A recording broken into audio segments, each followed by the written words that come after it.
नमस्कार, मैं डॉक्टर हेमलता शर्मा, सहायक आचार्य संस्कृत, राजकीय स्नातकोत्तर महाविद्यालय बयाना। बीए प्रथम वर्ष में भारतीय संस्कृति के मूल तत्व, जिसमें हम संस्कारों के विषय में अध्ययन कर रहे हैं।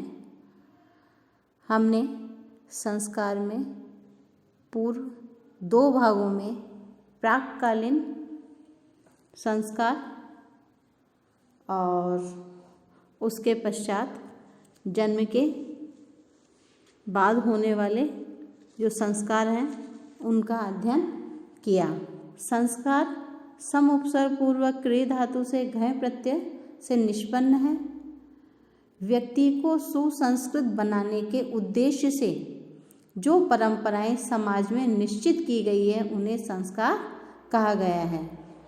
तो पूर्व में हमने संस्कारों के विषय में अध्ययन कर लिया, जिसमें जन्म से पूर्व के 3 संस्कार और जन्म के पश्चात के जो बाल्यावस्था के संस्कार हैं उनका अध्ययन कर लिया, जिसमें हमारे भाग 1 संस्कार भाग 1 और संस्कार भाग 2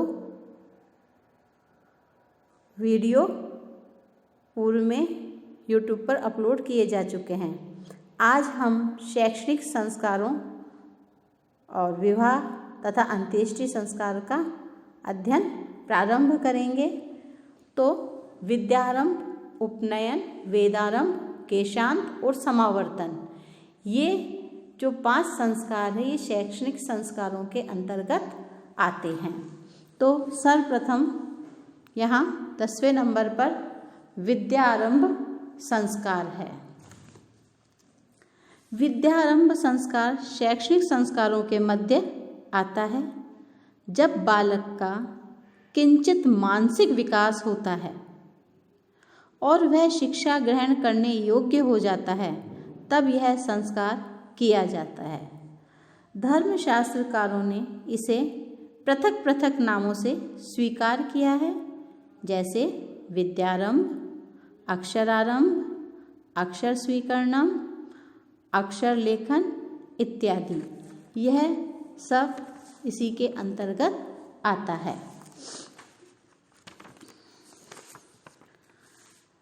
इस संस्कार में जब सूर्य उत्तरायण में हो तब किसी शुभ दिन इस संस्कार को करना निश्चित किया गया है।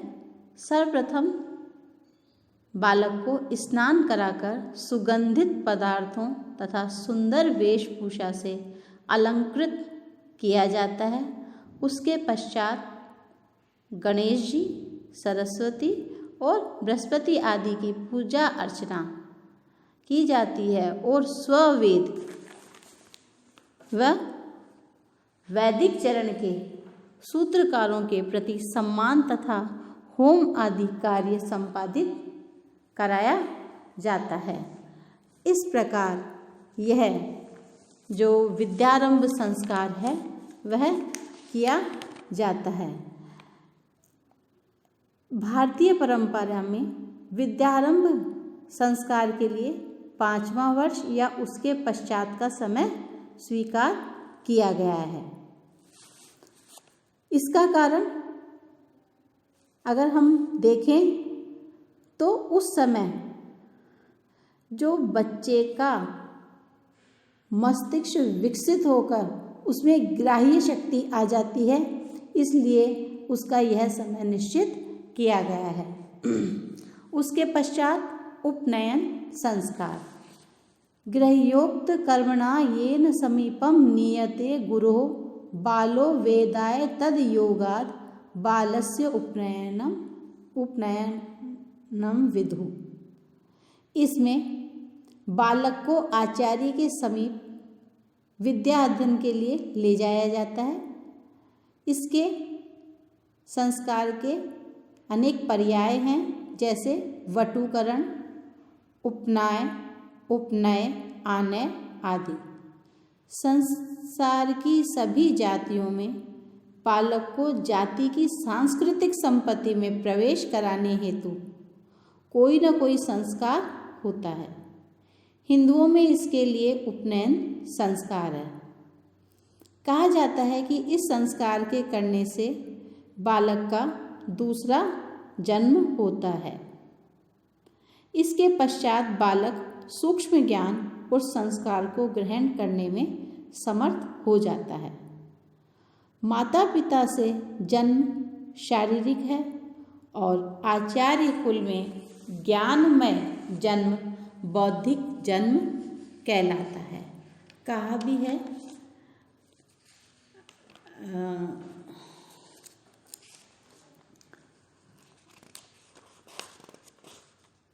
जन्मना जायते शूद्रः संस्कारात् द्विज उच्यते। अर्थात मनुष्य जन्म से शूद्र ही उत्पन्न होता है, किंतु संस्कार विशेष अर्थात उपनयन आदि के करने के पश्चात वह द्विजत्व को प्राप्त करता है। तो यह उपनयन संस्कार किया जाता है। उपनयन संस्कार को यज्ञोपवीत या जनेऊ संस्कार भी कहा जाता है। इस संस्कार में जनेऊ धारण करने वाला व्यक्ति के द्वारा शरीर के स्वाभाविक शौच आदि कर्म करने के समय उसे अपने कर्ण को जनेऊ द्वारा मजबूती से बांधा जाता है, जिसका सीधा प्रभाव हृदय पर पड़ता है। इससे हृदय रोग की संभावना कम हो जाती है और व्यक्ति जब इसे कर्ण से हटाने के लिए हाथ धोता है और इससे कीटाणुओं का प्रसार भी नहीं होता। इस प्रकार यज्ञोपवीत संस्कार के द्वारा शारीरिक, मानसिक एवं मस्तिष्क के क्रियाकलापों पर भी प्रभावकारी प्रतिक्रिया होती है। इसके पश्चात केशांत संस्कार, जिसे गोदान संस्कार भी कहते हैं। गोदान या केशांत, इसमें गो अर्थात केशों का दान, खंडन करने वाला संस्कार जो दाढ़ी मूंछों के मुंडन के रूप में होता है। शतपथ ब्राह्मण में इसे क्षौर कर्म कहा जाता है। गोदान विधि पूर्ण युवावस्था की प्राप्ति पर तथा विवाह के अवसर पर होती है। इसे ही केशांत नाम से भी कहा जाता है। इसके विषय में कहा है कि यह आयु के 16वें वर्ष में अथवा अपनी कुल परंपरा के अनुसार किया जाता है। उसके पश्चात समावर्तन संस्कार। समावर्तन संस्कार, यह संस्कार ब्रह्मचर्य की समाप्ति पर संपन्न किया जाता है तथा विद्यार्थी जीवन के अंत का सूचक है।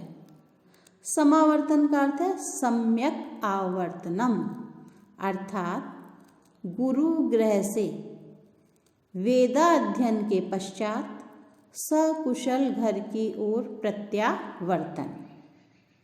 इसे स्नान भी कहते हैं क्योंकि यह संस्कार का सबसे महत्वपूर्ण अंग था।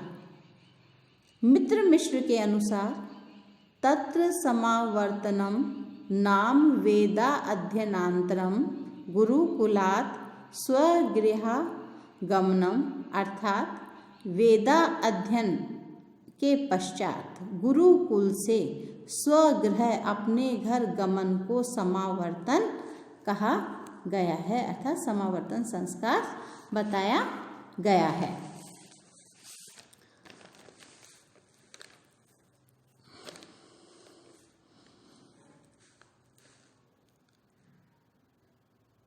इस संस्कार में ब्रह्मचारी अपने अध्ययन के समाप्त करने पर एक ऐसा व्यक्ति माना जाता था जिसने विद्या के सागर को पार कर लिया है। और जो विद्या के सागर को पार कर लेता है वह विद्या स्नातक,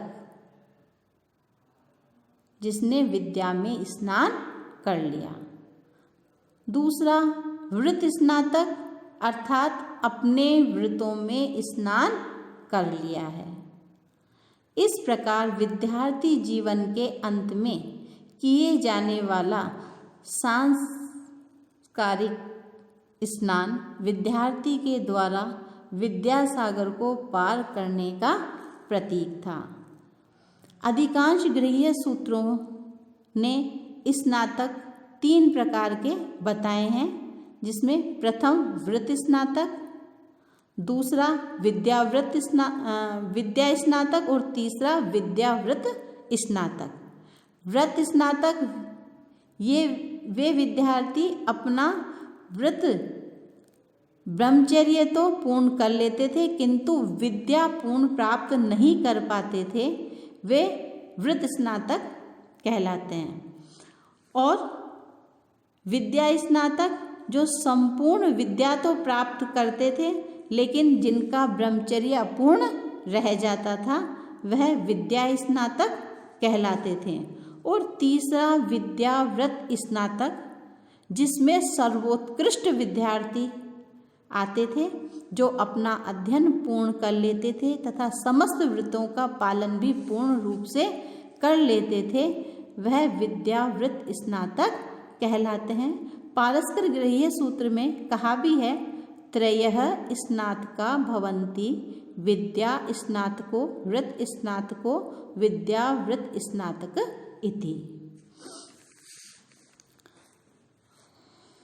विद्यार्थी जीवन की समाप्ति जीवन का एक महत्वपूर्ण अवसर था।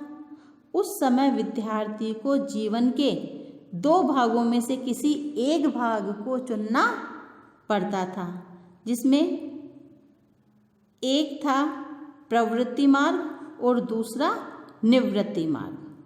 प्रवृत्ति मार्ग, जिसमें विवाह कर संपूर्ण उत्तरदायित्वों को स्वीकार करते हुए व्यस्त सांसारिक जीवन में प्रवेश करना था, और दूसरा मार्ग था निवृत्ति मार्ग का।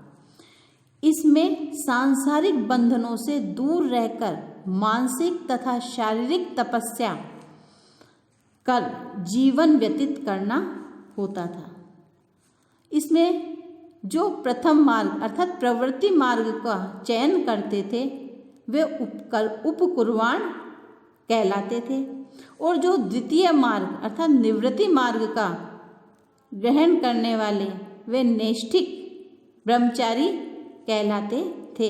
याज्ञवल्क्य ने तो कहा भी है, नैष्ठिको ब्रह्मचारी तु वसेद आचार्य सन्निधौ तद अभावे तस्य तन्ये पत्न्याम वैश्वानरे अपि वा। इस प्रकार यह समावर्तन संस्कार हुआ। समावर्तन संस्कार का जो उद्देश्य है, उसमें यह था कि प्रकृति की विकृति मानव के द्वारा न हो जाए तथा स्वच्छ एवं स्वस्थ समाज की संरचना हो सके, इसलिए इस संस्कार का महत्व पूर्ण स्थान है अथवा महत्व अपने आप में अत्यधिक महत्वपूर्ण है। इसके पश्चात विवाह संस्कार। विवाह संस्कार विशेषेण वाह्यते इति विवाह, अर्थात विशिष्ट प्रकार से वहन करना। इस संस्कार का हिंदू संस्कारों में अत्यधिक महत्वपूर्ण स्थान है। अधिकांश गृह्य सूत्रों का प्रारंभ विवाह संस्कार से ही होता है। पाराशर गृह्य सूत्र के अनुसार पुण्य नक्षत्रे दारान कुर्वीत, सृष्टि संरचना के लिए प्रकृति और पुरुष का होना अनिवार्य है। दार्शनिकों ने तो प्रकृति और पुरुष का दार्शनिक रूप में ही विवेचन किया है। भौतिक दृष्टि से प्रकृति स्वरूपा स्त्री एवं पुरुष स्वरूपा तथा कथित पुरुष होता है। इस प्रकार संतानोत्पादन प्रक्रिया जो सृष्टि का बीज है की भूमिका विवाह संस्कार से ही बनती है। मनु ने विवाह के लिए कन्या किस प्रकार की होनी चाहिए इस विषय में कहा, यथा उद्वहे द्विजो भार्यां सवर्णां लक्षणान्वितां असपिंडा च या मातुर्सगोत्रा च या पितुः स प्रशस्ता द्विजातीनां दार कर्मणि मैथुने। विवाह संस्कार से व्यक्ति 3 प्रकार के ऋणों से भी उऋण होता है और 4 पुरुषार्थों की प्राप्ति करता है। भारतीय संस्कृति में विवाह 8 प्रकार के कहे गए हैं। मनु के अनुसार 8 प्रकार के विवाह निम्न प्रकार से कहे गए हैं। ब्राह्मो देवस तथैव आर्षः प्राजापत्यस्तथा असुरः गांधर्वो राक्षसश्चैव पैशाचश्चाष्टमो अधमः। यह जब हम 8 प्रकार के विवाह पढ़ेंगे तो उनमें इन 8 प्रकार के विवाहों की विस्तृत चर्चा करेंगे। इसके पश्चात अंतिम 16वां संस्कार अंत्येष्टि संस्कार कहा गया है। जीवन परित्याग के पश्चात मृतदेह का संस्कार अंत्येष्टि संस्कार कहलाता है। दुख एवं सुख के 2 किनारों से बह रही जीवन की नदी अंत्येष्टि नामक संस्कार से रुक जाती है। इस संस्कार में मृतदेह को स्नान कराकर सुगंधित चंदन आदि द्रव्य का लेप कर उसे शमशान तक ले जाया जाता है। चिता पर रखकर उसे जला दिया जाता है। तीसरे दिन उसकी अस्थियां एकत्रित कर पावन नदी अथवा तीर्थ के जल में प्रवाहित कर दी जाती है। मृत आत्मा के लिए पिंड आदि का विधान है। 10 दिन तक शास्त्र विहित रीति से वैदिक कार्य संपन्न कराए जाते हैं। आर्यों के शास्त्रों में 4 प्रकार की विधियां कही गई हैं। प्रथम भूमि में गाड़ना, द्वितीय अग्नि में जलाना, तृतीय जल में विसर्जित करना और चतुर्थ है निर्जन वन में छोड़ना। ये विधियां पृथक पृथक दशा में प्रयोग में लाई जाती हैं। प्रथम विधि में शिशु, कुष्ठियों और वैखानस सन्यासियों के मृत शरीर को भूमि में दबा देना चाहिए। दूसरी विधि में शीतला आदि संक्रामक रोगों से मरने वाले व्यक्तियों के देह को जल में प्रवाहित किया जाता है और तीसरी विधि में वर्ण आश्रमातीत महात्माओं के मृत शरीर को अग्नि में भस्म किया जाता है और चतुर्थ जो विधि है उसमें पारसियों के अनुसार मृत देह को वन में विसर्जित करना चाहिए। अंत्येष्टि संस्कार गतिशील जीवन का विश्राम है। जिस प्रकार कोई यात्री अपने लक्ष्य स्थल तक पहुंचते समय थकान के कारण कुछ समय के लिए विश्राम कर पुनः अपने गंतव्य स्थल की ओर चल देता है, उसी प्रकार यह आत्मा भी एक शरीर से दूसरे शरीर में जाने के चौराहे के समान है। जो शाश्वत सत्य है उसे अशुभ मानना किसी भी संस्कृति की अज्ञानता है। भारतीय संस्कृति प्रौढ़ा, वैज्ञानिकी एवं सत्य की प्रतिमूर्ति है, अतः यह भी एक संस्कार के रूप में गिना गया है।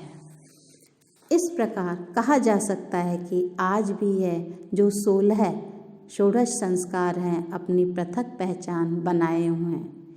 यद्यपि इनमें कुछ परिवर्तन आ गया है, तथापि इनको नकारा नहीं जा सकता कि ये विज्ञान से पृथक हैं। विज्ञान की अपनी प्रयोगशाला है, निश्चित सूत्र हैं, फिर भी हमारी वेद, उपनिषद, पुराण, स्मृतियों आदि में जो कुछ भी ऋषि मुनियों द्वारा लिखा गया है उनका अपना एक विशिष्ट विज्ञान है, अपना सिद्धांत है जो आधुनिक विज्ञान की कसौटी पर खरा ही नहीं उतरता वरन उससे भी बढ़कर कहीं अधिक है। तो ये हो गए हमारे 16 संस्कार। हमने संस्कार भाग 1 पर जब चर्चा की थी तो उसमें 16 संस्कार गिनाए थे।